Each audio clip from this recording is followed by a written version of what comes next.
출애굽기 9장 1절에서 3절 말씀. 여호와께서 모세에게 이르시되 바로에게 들어가서 그에게 이르라. 히브리 사람의 하나님 여호와께서 말씀하시기를 내 백성을 보내라. 그들이 나를 섬길 것이니라. 내가 만일 그들 보내기를 거절하고 억지로 잡아두면 여호와의 손이 들어있는 내 생축 곧 말과 나귀와 약대와 우양에게 더하리니 심한 악질이 있을 것이며. 아멘. 그래서 어제는 모세가 바로를 떠나 나와서 하나님께 기도를 하니까 하나님께서 모세의 말대로 하사 8일을 바로와 그 신하와 그 백성에게서 몰수히 떠나게 하셨습니다. 그러나 바로가 이때에도 마음을 완강케 하여 백성을 보내지 아니하였더라. 그렇습니다. 이집트 바로왕이 네 번째 재앙, 8일 재앙 때문에 모세한테 기도해서 없어지게 해달라고 그럼 보내주겠다고. 그래서 이제 모세가 기도했더니 그 하나님께서 모세의 기도를 들으시고 8일 때가 다 떠났습니다. 그런데 바로왕이 다시 마음을 완강케 해서 이스라엘 백성을 보내지 않았습니다. 출애굽기 9장 1절. 여호와께서 모세에게 이르시되 바로에게 들어가서 그에게 이르라. 히브리 사람의 하나님 여호와께서 말씀하시기를 내 백성을 보내라. 그들이 나를 섬길 것이니라. 그렇습니다. 이제 네 번째 8일 재앙이 끝나고 그 다음에 이제는 다섯 번째 악질 재앙이 이제 시작이 됩니다. 그래서 또 하나님께서 모세한테 명령을 내리십니다. 모세야, 너는 이집트 바로왕한테 들어가서 이렇게 이제 얘기를 해라. 얘기를 전해라. 명령을 전해라. 히브리 사람의 하나님 여호와께서 말씀하셨다. 내 백성을 보내라. 그들이 나를 섬길 것이다. 그렇습니다. 지금 보면은 하나님께서 모세를 통해서 그 이집트 바로왕한테 말하게 하지 않습니까? 하나님의 말씀은 명령입니다. 하지 말아도 되고 안 해도 되고 그런 게 아니고 하나님께서 말씀하신 것은 명령이기 때문에 그 누구든지 지켜야 된다는 것입니다. 사실 따지고 보면은 세상에 있는 모든 사람들은 하나님이 지은 피조물입니다. 하나님은 창조자고 사람은 피조물일 뿐입니다. 그리고 천지, 세상에 있는 모든 것들이 하나님이 지었기 때문에 하나님의 말에, 명령에 복종하고 순종합니다. 그런데 하나님의 말씀에 순종하지 않고 복종하지 않고 이제 불순종하는 사람이 딱 있으면 불순종하는 게 딱 있는데 동물들은 하나님의 말씀에 순종해도 사람만 하나님의 말씀에 불순종합니다. 사람만 하나님의 말씀에 거역합니다. 그렇습니다. 지금 보십시오. 하나님의 명령이지 않습니까?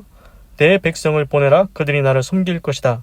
지금 이게 몇 번째입니까? 하나님께서 몇 번이나 말을 해야 들을지 모르겠습니다. 이집트 바로왕이 지금 또 그 얘기를 듣는 것입니다. 하나님의 명령입니다. 내 백성을 보내라. 그들이 나를 섬길 것이다. 그렇습니다. 하나님의 명령이 이집트 바로왕한테 내려진 것입니다.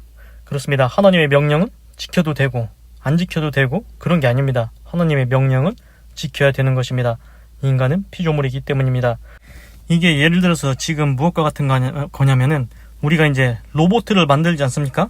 그래서 이제 로봇한테 막 명령을 시키고 뭐 저희 가서 물건을 가져와라, 아니면 로봇 청소기를 시켜가지고 방을 청소해라. 그리고 이제 식당에 있는 로봇 그 그릇 수거하는 로봇은 저희 가서 접시를 가져와라. 이제 명령을 입력하면은 그대로 다 합니다. 그래서 로봇은 우리가 거기에 명령을 입력한 대로 그대로 다 수행을 합니다. 그렇습니다. 로봇은 명령을 거절할 수 없습니다. 자기한테 입력된 명령대로 그렇게 합니다. 그렇습니다. 그렇게 따지고 보면은 하나님께서 창조주의지 않습니까? 그러면 그냥 하나님이 명령만 하면은 그냥 자동으로 그 명령을 수행하는 사람을 만들 수도 있습니다. 그런데 하나님은 그렇게 하지는 않으셨습니다. 그래서 사람한테 자유의지를 주셨습니다. 그래, 내가 너한테 자유의지를 준다. 그리고 네가 결정하고 네가 선택하라는 것입니다.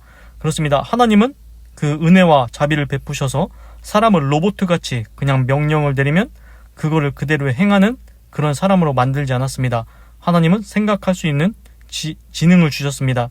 그리고 사람이 그 자기가 생각을 해서 결정하고 결단하도록 선택하도록 했습니다. 그래서 인간은 동물들과 다르게 자기 결정하고 선택할 수 있는 자유의지가 있습니다. 그래서 이제 가끔 가다가 이런 사람들이 있습니다. 그 에덴 동산에서 아담과 하와가 선악과를 따먹었지 않습니까?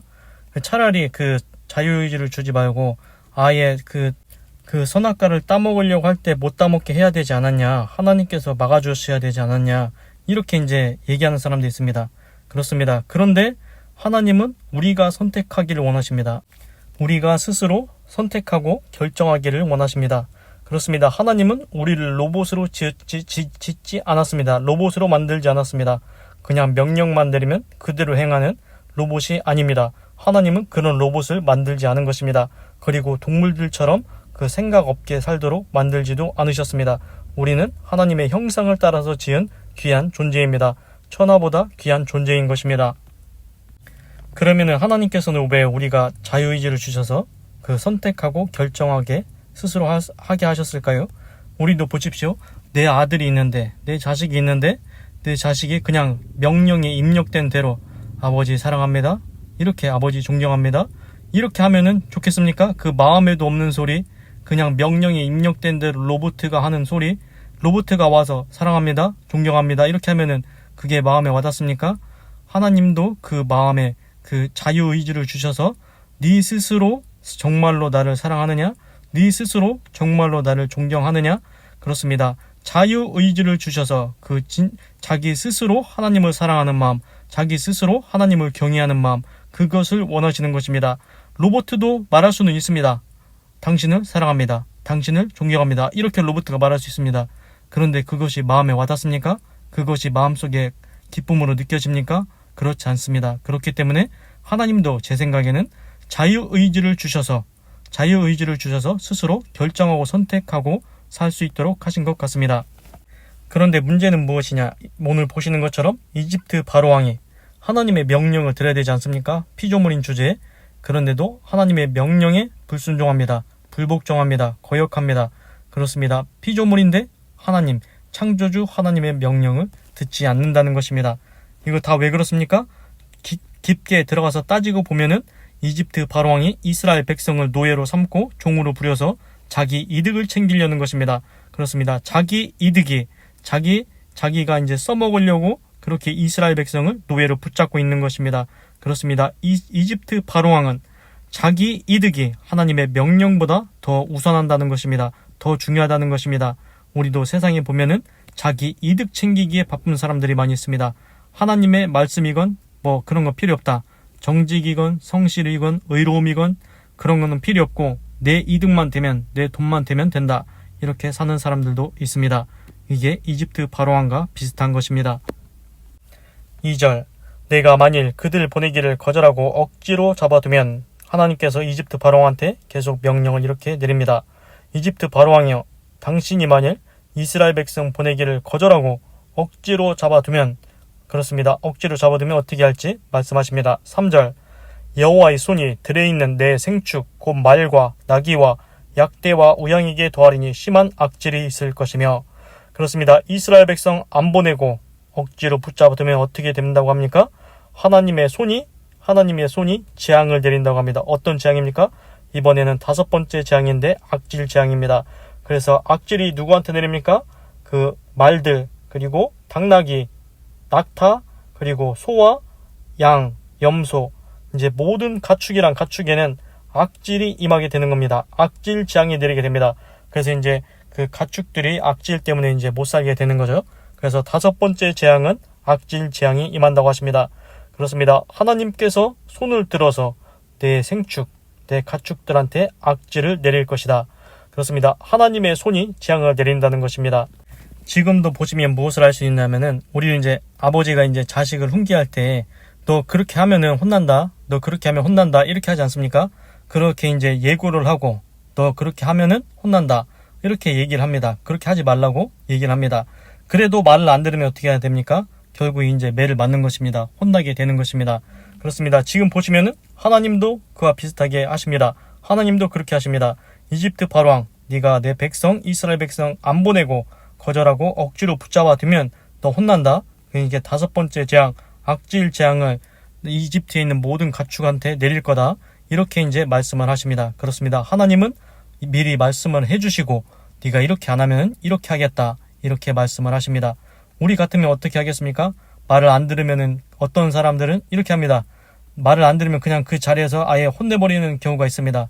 그런데 이제 어떤 부모님들은 이제 너 이렇게 하면은 이렇게 혼날 거야, 이렇게 미리 예고를 하는 경우도 있습니다. 그렇습니다. 지금 하나님께서 인자와 자비를 베푸십니다. 그냥 바로 혼내도 되는데 그냥 바로 혼내지 않으시고 너 계속 그렇게 하면은 이스라엘 백성 안 놓아주면은 너 또 이제 재앙 임할 거다. 이렇게 이제 자비와 은혜를 베푸시는 것입니다. 그러면은 자비와 은혜를 베푸셔서 이제 재앙을 받지 않도록 할 수 있는 길을 열어줬는데 이스라엘 백성을 놓아주면은 재앙이 임하지 않는데 그것을 자기 스스로 또 거절하는 것입니다. 하나님께서 인자와 자비를 베푸시면은 거기에 이제 받아들여야 되지 않겠습니까? 그 하나님의 인자와 자비를 거절해서 또 이제 5번째 악질 재앙이 임하게 됩니다. 그런데 이제 제가 또 하나 생각해 본 게 뭐냐면은 왜 하나님께서 5번째에는 그 왜 모든 짐승한테 모든 가축한테 악질 재앙을 내릴까요? 제가 생각할 때는 그 모든 가축들 있지 않습니까? 악질이 임하면 다 죽지 않습니까? 그러면은 그 말, 그리고 나귀, 당나귀, 낙타, 소와 양과 염소 이거 얼마나 비쌉니까? 우리나라도 이제 옛날에는 그 소 한 마리 팔면은 뭐 다 먹고 살지 않았습니까? 소 한 마리 팔아서 뭐 대학 보내고 그랬다고 했지 않습니까? 그런데 이제 이집트에 있는 모든 가축한테 악질 내리면은 얼마나 많은 짐승이 다 죽었겠습니까? 말도 죽고 당나귀도 죽고 낙타도 죽고 소도 죽고 양도 죽고 염소도 죽고 있는 짐승이란 짐승은 악질 때문에 이제 다 죽는 겁니다. 그러면은 이집트 바로왕한테 손해가 얼마나 많겠습니까? 소 한 마리만 죽어도 소 한 마리만 거식이 돼도 이제 우리가 너무 거시기 하지 않습니까? 손해를 많이 봤다. 그런데 지금 이집트의 악질이 모든 짐승한테 임해서 그 모든 짐승이 다 죽는다? 그러면은 손해가 이만저만한 게 아닙니다. 이제 거덜나게 생기는 겁니다. 점점 이제 이집트라는 나라가 이제 거덜나게 되는 겁니다. 그래서 제가 생각할 때는 이제 재앙이 이제 갈수록 이제 이집트 바로왕이 이스라엘 백성을 안 놓으면은 이제 이집트 나라가 아주 이제 재산도 다 거식이 되고 짐승도 다 죽고 농사도 막 거식이 되고 이제 다 이제 손해가 나기 시작하는 겁니다. 그래서 더 붙잡고 있다가는 이제 이집트가 아예 망해버리겠다. 이제 다 이제 거식이 돼버리겠다. 다 거덜나겠다. 이렇게 생각하게 될 것 같습니다. 지금으로 따져보자면은 예를 들어서 이제 소를 키우는 사람들 있지 않습니까? 그 소를 키워가지고 이제 우유도 저기 하고 소 고기도 팔고 그렇게 하는 이제 소 이제 축산업 하는 사람이 있을 겁니다. 그러면 이제 이게 비슷한 겁니다. 그 소를 이제 악질을 내려가지고 거의 다 이제 죽게 생겼다. 그러면은 이제 이렇게 하면 안 되겠구나. 내가 아예 망해버리겠구나. 그 생각이 들고서는 이제 하나님 말씀을 듣겠습니다 하고서는 돌아오는 이렇게 예를 들 수가 있겠습니다. 그래서 이제 이집트 바로왕이 하나님의 말씀을 거역하면은 이집트에 있는 모든 목축한테 악질을 내려서 이제 죽게 한다는 그런 이제 5번째 재앙이 임하게 됩니다. 그래서 오늘의 요점을 말씀드리겠습니다. 오늘은 이제 4번째 파리장이 끝나고 하나님께서 5번째 재앙, 이제 악질 재앙을 내릴 거라고 말씀을 하십니다. 그래서 모세한테 가서 이집트 바로왕한테 전하라고 합니다. 내 백성을 보내라. 그들이 나를 섬길 것이다. 이것은 그냥 말이 아닙니다. 명령입니다. 창조자, 사람을 지으신 창조자께서 말씀하신 명령입니다. 그럼 피조물인 사람은 반드시 지켜야 됩니다. 순종해야 됩니다. 그런데 오직 사람만 짐승과 다르게 로봇과 다르게 자유의지를 갖고 있어서 하나님의 말씀에 거역하고 불순종합니다. 그러한 어리석은 모습을 이집트 바로왕이 보여주고 있습니다. 그리고 하나님께서는 말씀하시고 그 다음에 행하신다는 것입니다. 너 이스라엘 백성 계속 붙잡고 있으면은 너 이제 재앙 내릴 거다. 그러면서 인자와 자비를 베푸십니다. 이러한 불의한 자에게도 하나님께서 인자와 자비를 베푸십니다. 우리 같으면은 바로 재앙을 내릴 텐데 하나님께서는 그래도 인자와 자비를 베푸셔서 네가 안 놓아주면은 너 혼난다. 이렇게 말씀하시는 겁니다. 그리고 이제 3번째는 하나님께서 그 5번째 재앙, 악질 재앙을 이집트에 있는 모든 생축, 목축, 가축들한테 내린다는 것입니다. 이것은 이집트 바로왕한테 큰 손해, 이제 재산적인 손해가 임하는 거죠. 자기 실질적으로 이제 말이며 낙이며 낙타며 소와 양과 염소 그 다 죽어버리면 어떻게 되겠습니까? 극심한 손해가 임하는 것입니다. 그렇습니다. 이번에는 하나님께서 5번째 재앙을 통해서 이집트 바로왕한테 물질적인 손해가 이집트가 점점 거덜나게 만드십니다. 기도하겠습니다. 하나님, 오늘은 출애굽기 9장 1절부터 3절을 읽고 묵상해 보았습니다. 하나님, 이번에는 4번째 파리장이 끝났는데 이집트 바로왕이 마음을 다시 완강했습니다. 그래서 이스라엘 백성을 보내지 않았습니다. 그래서 다시 모세한테 전하라고 했습니다. 하나님의 말씀에 내 백성을 보내라. 그들이 나를 섬길 것이다. 그렇습니다. 하나님께서는 계속 명령을 내리십니다. 내 백성을 보내라. 나를 섬길 것이다. 하나님의 말씀은, 하나님의 명령은 이루어질 때까지, 성취될 때까지 반드시 계속 임하게 됩니다. 하나님의 명령에 순종하는 사람 되게 하시옵소서. 하나님은 창조주시오. 우리는 피조물입니다. 하나님의 말씀에 순종하는 믿음의 삶을 살게 해 주시옵소서. 그리고 하나님의 말씀에 순종하는 그것이 가장 큰 복인 줄로 믿습니다. 하나님이 어련히 다 하시고 처음에 태초를 지으셨을 때부터 세상이 끝나는 날까지 모든 것을 다 하시고 인류의 모든 것을 아시는 역사를 다 하신 하나님께서 가장 좋은 길, 가장 선한 길, 가장 의로운 길, 어떤 것이 가장 좋은지 다 알고 계십니다. 그런 하나님의 깊은 생각을 우리가 어찌 알겠습니까? 그러니 하나님께서 명령하신 것, 그것은 가장 좋은 것입니다. 그러니 하나님의 말씀에 순종하며 살게 하여 주시옵소서. 하나님의 말씀에 순종하여 하나님의 뜻을 아름답게 이루고 하나님의 이름을 영화롭게 하는 믿음의 삶을 살게 해 주시옵소서. 그리고 하나님께서는 이집트 바로왕한테 바로 재앙을 내리지 아니하시고 먼저 예고하시고 또 이스라엘 백성 안 놓으면은 또 재앙이 임한다. 이렇게 인자와 자비를 베푸십니다. 악인에게도 인자와 자비를 베푸신 하나님, 나의 인생에도 내가 어리석은 삶을 살 때가 있을 것입니다. 하나님, 그럴 때마다 인자와 자비를 베푸셔서 하나님께서 나에게 훈계하시고 가르치셔서 제가 옳은 길로, 의로운 길로, 선한 길로 다시 갈 수 있도록 도와주시옵소서. 인자하신 하나님, 자비하신 하나님, 노하기를 더디하신 하나님, 나에게도 인자와 자비를 베풀어 주시옵소서. 하나님께서 항상 나를 붙잡아 주시옵소서. 또한 하나님께서는 이번에는 5번째 악질 재앙을 이집트의 모든 목축과 각축에게 내린다고 했습니다. 이집트 바로왕이 이제 실질적인 금전적인 손실이 발생합니다. 재산이 이제 거덜나게 생겼습니다. 하나님, 나는 하나님의 말씀에 순종해서 주님 아버지 없어서 이러한 재앙이 임하지 않게 하시고 이러한 재앙은 피해가게 하여 주시고 하나님의 뜻과 계획만 아름답게 이루어가는 믿음의 삶을 살게 해 주시옵소서. 그리고 하나님, 저는 재앙이 아니고 축복을 내려 주시옵소서.